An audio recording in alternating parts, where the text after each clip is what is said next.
안녕하세요. 매일 새로운 사연을 전하는 읽어주는 사연 라디오입니다. 구독과 좋아요, 많은 공유 부탁드립니다. 오늘의 사연 시작하겠습니다. 안녕하세요. 27살 여자입니다. 저에게는 1년 사귄 2살 연상의 남자친구가 있었고, 올해 가을에 결혼을 앞두고 있었습니다. 하지만 무개념 신우 때문에 아무래도 결혼이 아니라 파혼하게 되었네요. 저희 부모님은 서울 중심 상권에서 제법 큰 규모의 중식당을 하고 계십니다. 조부모님께서 하시던 식당을 물려받아 2대째 운영을 하고 있어요. 덕분에 매스컴도 몇 번 탔기에 장사가 잘 되는 편입니다. 그리고 저는 부모님께 충분한 경제적 지원을 받아 어려서부터 큰 어려움 없이 잘할 수 있었습니다. 서울에서 중위권 대학을 나와 취업하기가 쉽지 않더라고요. 그래서 1년간 공무원 시험 준비를 했고 구급 공무원이 되었습니다. 안정적인 직장이었기에 부모님은 매우 좋아하셨지만 제가 원하는 길이 아니더라고요. 곰곰이 생각해보니 저 역시 부모님처럼 제 가게를 가지고 싶었습니다. 부모님께 이 생각을 말씀드리니 무조건 안 된다고 하셨어요. 안정적인 직장을 다니다가 좋은 남자를 만나서 결혼했으면 좋겠다고 하셨습니다. 하지만 저는 정말 제 가게를 차리고 싶었어요. 계속 제가 고집을 피우니 그러면 일단 자본금부터 만들라고 하시더군요. 공무원 월급으로 가게 자본금을 만드는 게 쉬운 일은 아니었지만 아껴 쓰고 또 아껴 쓰니 안 될 것 같던 그 돈이 결국 모이게 되었어요. 한 2년 정도 지났을 무렵 부모님이 제 진심을 알아주셨고 투자 형태로 제가 가게를 열 수 있도록 도와주셨어요. 당시 동네에 제가 자주 가던 화장품 가게가 있었는데 마침 가게 주인이 해외로 이민을 간다고 했고 덕분에 제가 그 가게를 시세보다 저렴하게 인수할 수 있었어요. 그리고 그러는 와중 저에게도 남자친구가 생겼습니다. 남자친구에게는 8살 많은 누나가 있었어요. 남자친구는 자상하고 좋은 사람이었어요. 경제적으로 넉넉한 집안에서 자란 사람은 아니었지만 데이트하는 동안 돈 문제로 저와 어떤 트러블도 없이 깔끔했어요. 결혼을 하게 되면 반반 결혼을 하기로 했고요. 그런데 시댁 쪽에서 저희 집안이 어느 정도 여유가 있으니 결혼에 관한 전반적인 부분에서 저희 쪽이 더 많이 부담하기를 노골적으로 바라더라고요. 하지만 남자친구가 먼저 나서서 저희는 반반 결혼을 하기로 했으니 더 이상 그렇게 말씀하지 말라고 칼같이 선을 그어줬습니다. 그래서 저도 크게 걱정하지 않았어요. 시부모님도 더는 말씀하지 않으셨고요. 그런데 문제는 신우였어요. 상견례를 하고 며칠 지나서 하루는 신우에게 연락이 왔어요. 신우는 저에게 아무리 젊은 사람 둘이 반반 결혼을 하기로 했다지만 우리 집 사정 뻔히 알면서 그러는 건 좀 아니지 않냐고 하더라고요.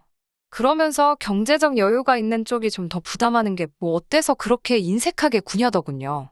자기 동생이 워낙 빠지는 게 없는데 경제적인 서포트까지 받을 수 있으면 좋을 것 같아서 저랑 결혼하는 걸 허락한 거라고요. 그 말을 듣는데 얼마나 불편하고 어이가 없던지요. 하지만 그래도 남자친구의 누나니까 최대한 정중하게 이미 반반 결혼하기로 둘이서 이야기가 끝났으니 저희 의견을 존중해 주시면 좋겠다고 보냈습니다. 그러자 신우는 계속해서 있는 사람이 더 내면 되지.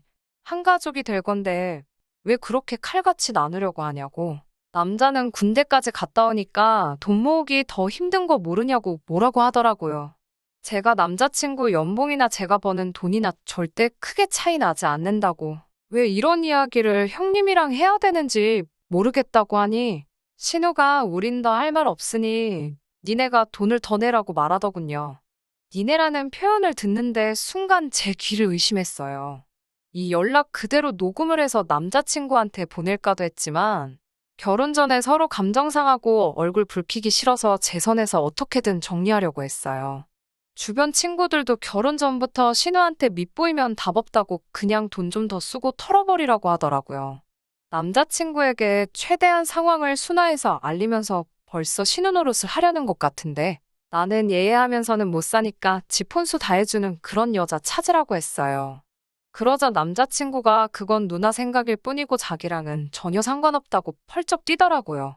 남자친구가 신우에게도 확실히 말해놓겠다고 했고요. 확실히 말하긴 했는지 신우한테 더 이상 별다른 연락이 없기에 이제 모든 게 해결된 줄로만 알았습니다. 그런데 며칠 전 정말 황당한 일이 있었어요. 제 화장품 가게에 신호가 왔었던 거죠. 가게는 남자친구에게 지나가는 말로 물었고 남자친구도 별 생각 없이 말해줬대요. 신호가 와서 비싼 기초 제품부터 잔뜩 골라서 카운터로 오더니 알바생한테 자기가 여기 사장 가족이라며 돈을 안 내도 된다고 하더래요. 당연히 알바생이 듣기에도 말이 안 되니까 그래도 계산은 해야 된다고 안내를 했답니다. 그러자 알바생한테 상소리를 하면서 니네 사장이 이런 교육도 안 시키냐면서 사장 부르라고 난리를 쳤더군요. 결국 알바생이 저한테 전화를 했고 전화상으로 인상착의를 들으니 대충 들어도 신호였어요. 제가 당장 가게에 가볼 상황도 못 되고 알바생은 무슨 죄인가 싶어서 일단 뭐뭐 가져갔는지 기록만 해두고 그냥 보내라고 했어요. 전화를 끊고 나서 이게 무슨 말도 안 되는 상황인가 싶어 한참을 넋이 나가 있었습니다. 아직 결혼도 안 했는데 나를 뭘로 보고 이러나 싶더라고요. 남자친구한테도 말하지 않고 혼자 며칠을 고민했어요. 이 결혼을 해야 하나 말아야 하나 싶어서요. 고민 끝에 파혼을 할 때 하더라도 신우에게 할 말은 해야겠더라고요. 신우에게 전화를 했습니다. 신우에게 저희 가게 오셔서 물건 가져가신 것 때문에 전화드렸다고 하자 대뜸 직원 교육 똑바로 시키라고 하더라고요. 자기가 그렇지 않아도 너무 기분이 나빴다면서 연락하려던 참이었대요. 어떻게 자기를 거기에 10분도 넘게 서 있게 할 수 있냐면서요. 황당했지만 그게 요점이 아니었기 때문에 신우에게 직원은 잘못한 거 없다고 딱 잘라 말했습니다. 그러면서 제가 신우가 가져간 물건들은 일단은 제 돈으로 채워 넣었고 제가 계좌번호 보내드릴 테니까 거기로 돈 보내주시면 된다고 했어요. 그러자 신우가 황당하다는 듯이 아니 가족끼리 필요한 게 있으면 서로 주고받고 하는 거지 무슨 소리를 하는 거냐고 하더군요. 저도 이 가게 부모님이 투자해 주신 거고 저도 사장으로서 가게 매출에 신경 써야 하는 거라고 저 이거 취미로 하는 거 아니에요. 자선 사업도 아니고요라고 맞받아쳤습니다. 그리고 신우 말대로 우리가 가족이면 서로 더 팔아줘야 하는 거 아니냐고 따졌어요. 그러자 신우가 진짜 그깟 화장품 몇 개로 째째하게 군다면서 그렇게 돈돈돈 하면서 살지 말라고 했습니다. 시집 오면 자기가 하나부터 열까지 다 가르쳐야겠다며 걱정이라고 덧붙이면서요. 저도 결국 저 땅 파서 장사하는 거 아니라고 화장품 사러 오시는 거 아니면 아이 쇼핑이라도 오지 마시라고 했어요. 형님한테 안 팔아도 제가 먹고 사는데 지장 없다고요. 아니, 오히려 그렇게 그냥 가져가면 제가 손해라고요. 그러자 신우가 예의가 있네 없네 돈 좀 있다고 유세 부리네 그러면서 싸가지가 어쩌고 저쩌고 소리를 질러대더군요. 말 같지도 않은 소리 듣고 있기도 싫어서 네 알겠습니다 하고 전화 먼저 끊어버렸어요. 그리고는 남자친구한테 전화해서 화장품 가져간 일부터 전부 다 이야기했습니다. 그러면서 너랑 결혼 못하겠다고 네 누나 미친 거 아니냐고요. 남자친구는 그럴 리가 없다면서도 저한테 몇 번이고 미안하다고 자기가 다시는 이런 일 없게 하겠다고 했고요. 하지만 곰곰이 생각해봐도 그 신우랑 한 가족이 돼서 부대끼며 살 자신이 없더라고요.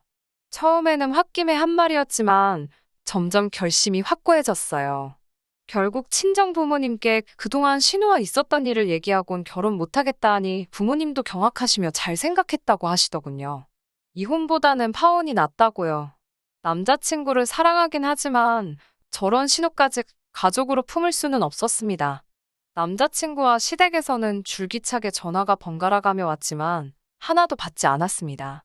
며칠 뒤 생각지도 못한 사람을 가게 앞에서 만났습니다. 신우가 가게 앞으로 찾아왔더라고요. 도끼눈을 하고 저를 몇 초간 노려보더니 얘기 좀 하자고 하더라고요. 가게 앞에서 이야기를 하기도 뭐해서 근처 카페로 갔더니 씹은 표정으로 저를 째려보면서 한다는 말이 그깟 화장품 몇 개 준 게 그렇게 아깝냐고 묻더라고요. 그깟 화장품 예단할 거 미리 했다 생각하면 될 걸 이렇게 일을 크게 만드냐고 하더라고요.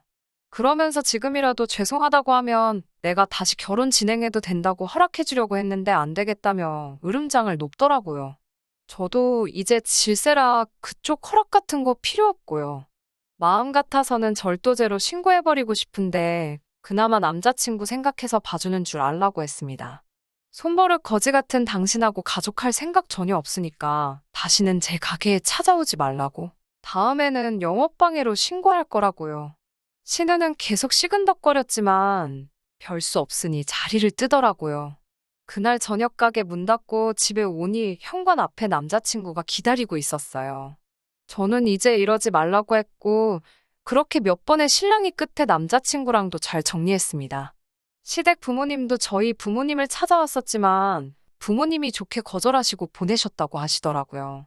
사실 남자친구가 신우와 영까지 끊겠다고 나섰지만 사실 가족끼리 영 끊는 게 보통 쉬운 일인가요? 사소한 건덕지만 있으면 제가 어이없게도 용서해야 할 것을 알고 있었기 때문에 저도 확고하게 여기서 끝내자고 말을 했습니다. 사람 고쳐쓸 수 없는 거라고요. 남자친구는 할 말이 많아 보였지만 제 단호한 모습에 결국 포기하고 돌아갔어요. 그래도 사랑했던 시간이 있어서 가슴이 아프지 않은 건 아니지만 제 발로 불구덩이에 들어갈 수는 없었으니까 제 선택을 후회하지는 않습니다. 언젠가 다시 좋은 인연을 만날 수 있을 거라고 생각해요. 저도 남자친구도 말입니다. 신우도 이번 일을 계기로 남자친구가 다음에 만날 여자한테는 자기가 신우가 되었다고 무슨 그게 벼슬인 것 마냥 갑질 같은 거 하지 않았으면 좋겠네요. 그러면 이만 이렇게 사연을 마무리하도록 하겠습니다. 긴 이야기 들어주셔서 감사합니다. 오늘의 사연은 여기까지입니다. 구독과 좋아요, 알람 설정해주시면 앞으로 더 좋은 사연으로 찾아오겠습니다. 감사합니다.